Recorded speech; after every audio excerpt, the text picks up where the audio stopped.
Seguimos adelante en Buen Día Uruguay, ustedes ya saben, estamos ambientados en el espacio de Hábil Declarante, segmento en donde vamos a estar charlando con Fernando Amado, que recién llegó de su luna de miel.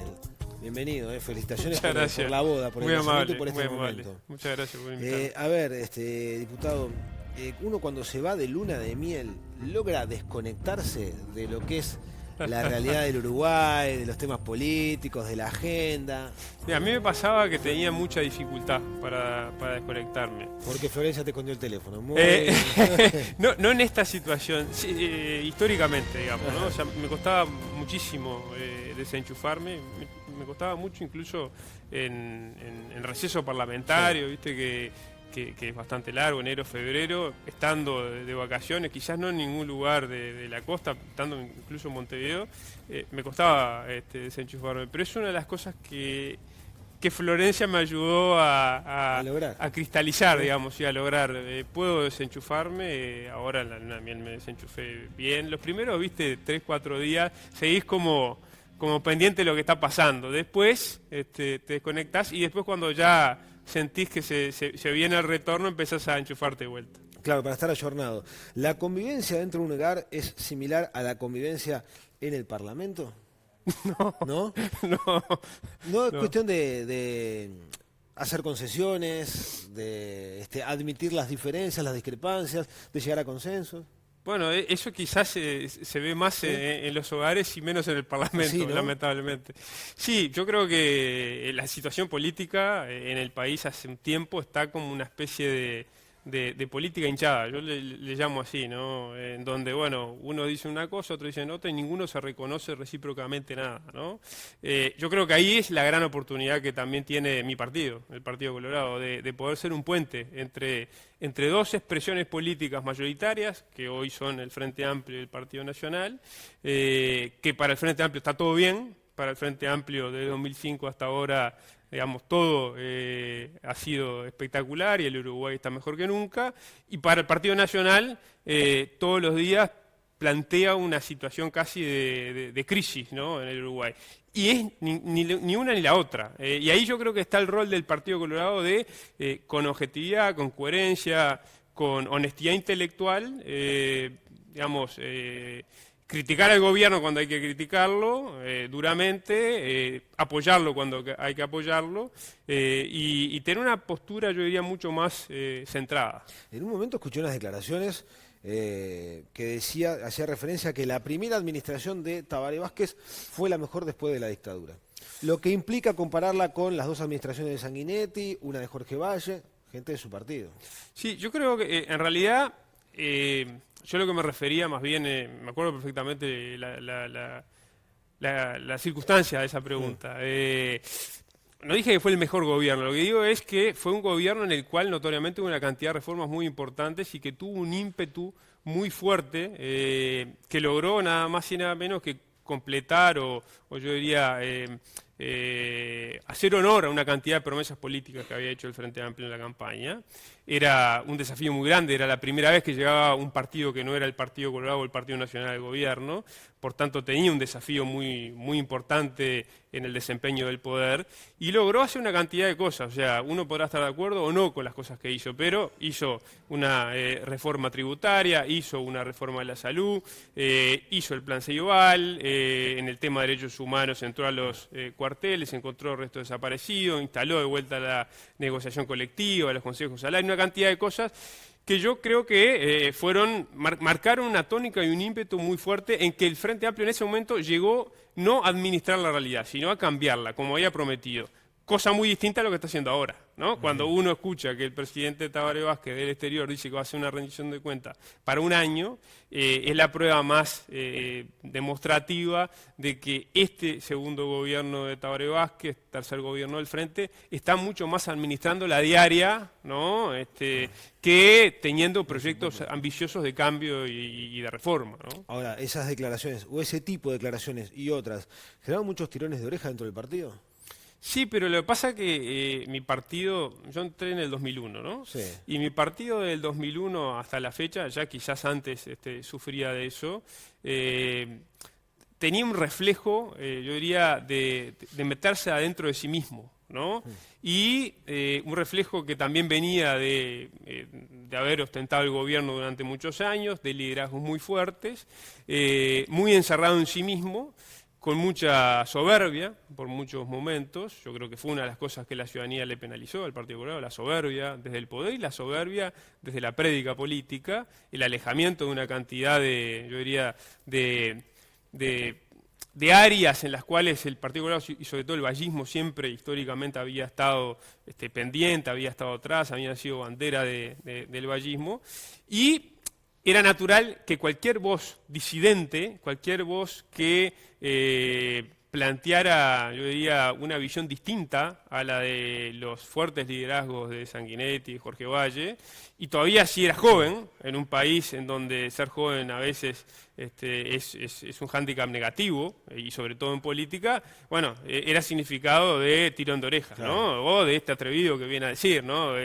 ¿Quién se cree que puede...? Y es exactamente al revés, o sea, culpa de ese tipo de actitud cerrada, en donde no se le abría las puertas a la discusión, al debate, a que viniera gente de todas las edades a plantear sus puntos de vista, que son distintos, porque es natural de que cuando uno tiene una determinada edad, generacionalmente vive cosas diferentes al otro, y por tanto quizás ve el mismo fenómeno político o la misma situación de manera distinta. Claro. Ahora, sacar a un político de respuestas políticas suele ser complejo para un comunicador. Es verdad. Porque un político está permanentemente en campaña. Sí, ¿Sí? Sí, obvio, sí, está en campaña. Y eso es...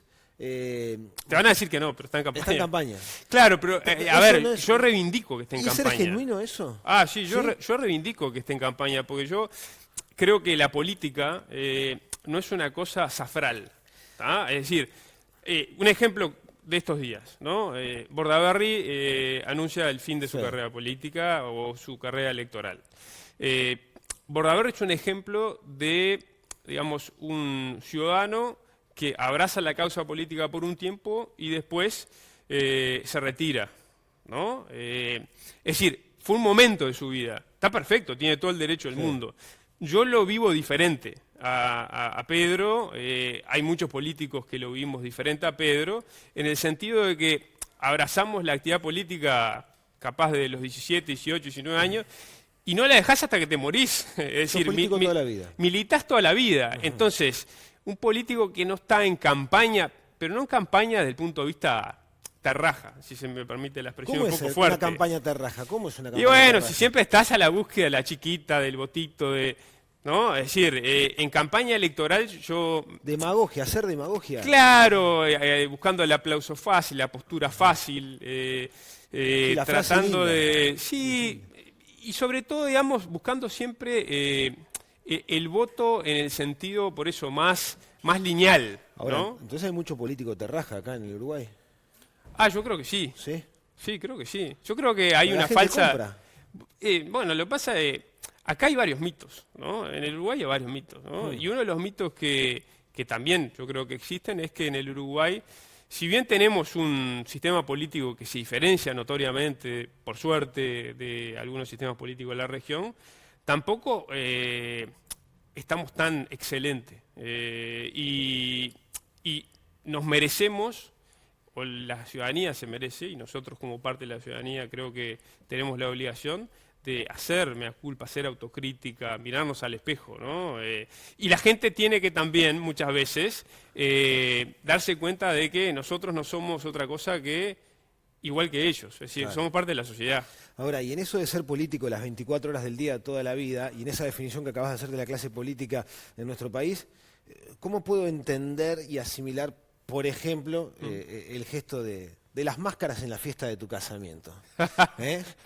Y bueno, como eso, como una cosa natural que se da, a ver... Vamos a explicar un poco, máscaras... de Valle y Ordóñez. De Valle y Ordóñez. ¿No? O sea, a ver, para mí es... Ahí tenemos algunas imágenes, con el Fata y una máscara de Valle y Ordóñez. Para mí es, digamos, es parte de mi esencia, de mi vida, y lo va a ser siempre, ¿no? Entonces...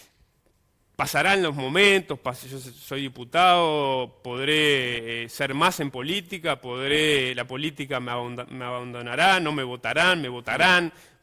podrán pasar muchas cosas. Ahora, son, digamos, sentimientos, convicciones, amores que están presentes toda la vida, ¿no? Es decir, y son símbolos, ¿no?, que lo acompañan a uno. Entonces, fue un toque del novio en este caso, ¿no? Porque la novia tiene 1000 toques, ¿no? Flor, o sea, quiero poner unas caretas de Valle y Ordóñez. ¿Qué?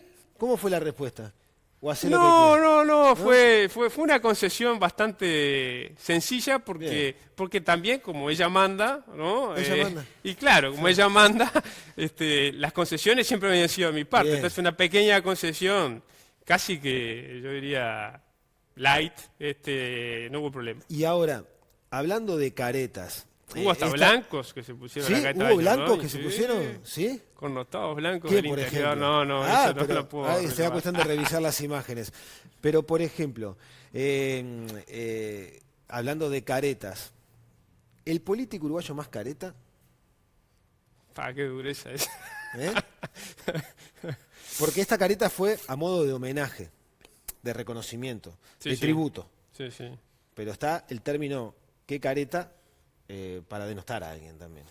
Sí, creo que es un término medio grueso, ¿no? Sí, lo que me parece que, o por lo menos yo no tengo problema en decirlo, es que, y no quiero vincularlo a careta, pero se va a vincular indefectiblemente, es, digamos, las últimas declaraciones de Astori que hizo, a mí me parecen de que no son honestas intelectualmente. ¿Por qué digo esto?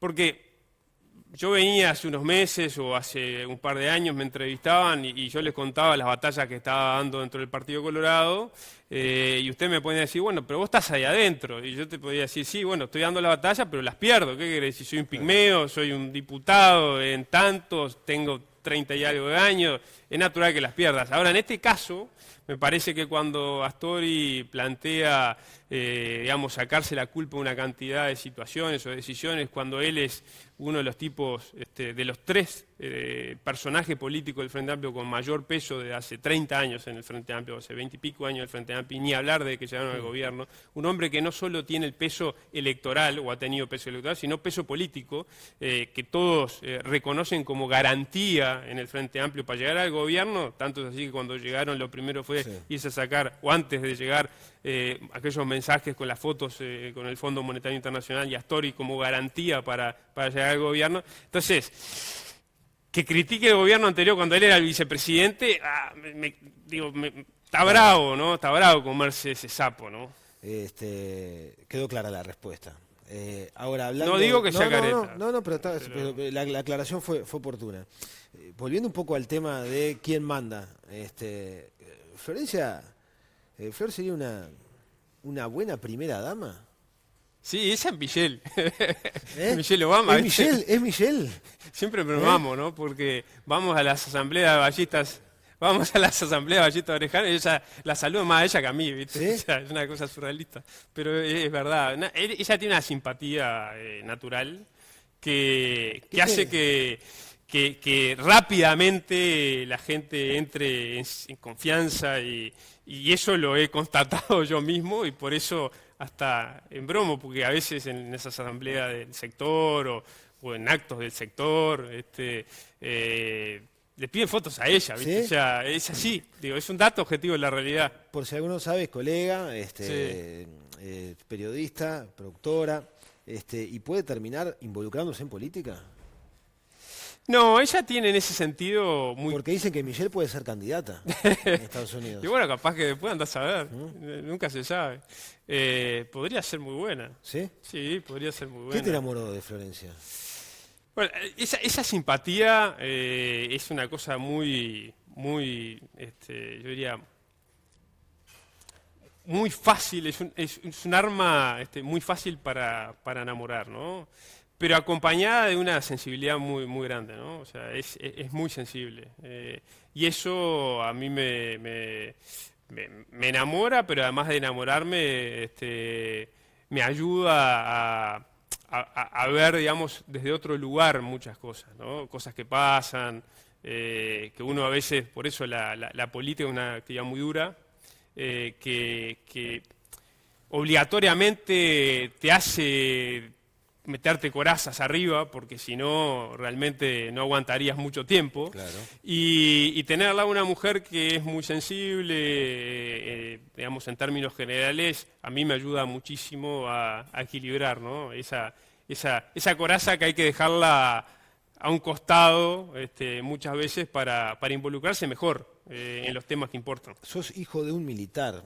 Sí. ¿Eso implicó que tu crianza sea bajo determinadas características, o sea, dogmas de conducta o de disciplina, o no tiene nada que ver ser hijo militar con eso? Mirá, dos cosas.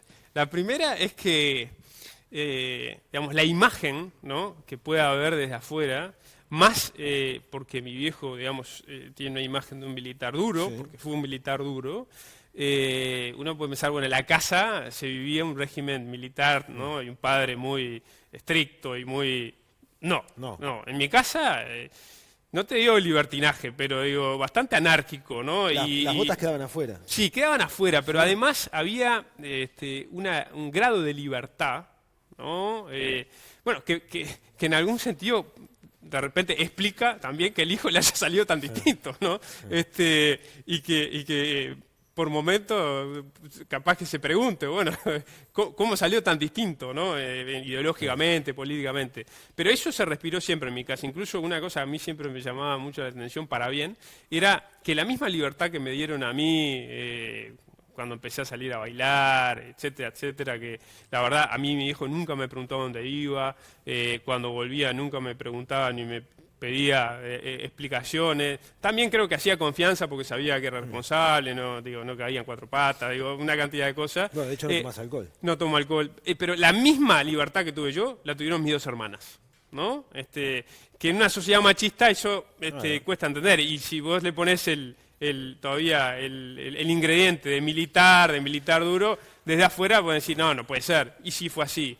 Sí, no puedo negar de que había una prédica, y hubo una prédica natural ideológica, claro, ¿no? Eso sí, no partidaria, no política partidaria, porque mi viejo más que de un partido político era militar, ¿no? Era verde, ¿no? Claro. Entonces, eso siempre estuvo ahí, en la vuelta, pero por eso, conviviendo con la libertad, y tanto así de que salió esto. Yo qué sé. Claro. Tenemos que hacer la pausa, pero pedirle a un político que en 30 segundos me responda algo es medio complejo. Te lo pido por favor, porque el productor ya me está ordenando la pausa. Escribiste sobre la masonería, escribiste sobre el Opus Dei, escribiste sobre los judíos, escribiste sobre los millonarios en el Uruguay, entre otras cosas. ¿Cuál te trajo más dolores de cabeza? El de Magurno. Yo lo he dicho muchas también. veces, el de Magurno me trajo dolores de cabeza porque fue un momento en donde me sentí mucha presión, era dentro del partido también, era un correligionario, entonces muchos lo sintieron como un acto de traición, y porque además, bueno, los entornos que tenía Magurno eran entornos bastante, digamos, de un comportamiento, no muy diplomático, digamos, ¿no? Entonces, ese fue el que me trajo más dolor de cabeza, pero lo volvería a hacer. Bueno, y sacando tu nombre de lado, comida de amigos, vos no tomás alcohol, nada. Che, asado. Fernando, asado. Y leche. ¿Quién es el próximo presidente? Sacando el nombre de Amado. ¿Quién es el próximo presidente? ¿Para mí? Sí. Falta mucho, pero... Y yo creo que sí que está entre el pelado Martínez y la calle Pou. Me da la impresión de que si no hay cambios muy grandes, es Martínez. ¿Es Martínez? Sí. Gracias, Fernando, por esta visita recién llegado de luna de miel, disfrutando de una nueva etapa de su vida personal y política también con Ballistas Orejanos. Muy amable. No, gracias a ustedes. Hacemos una pausa y enseguida venimos con más Buen Día Uruguay.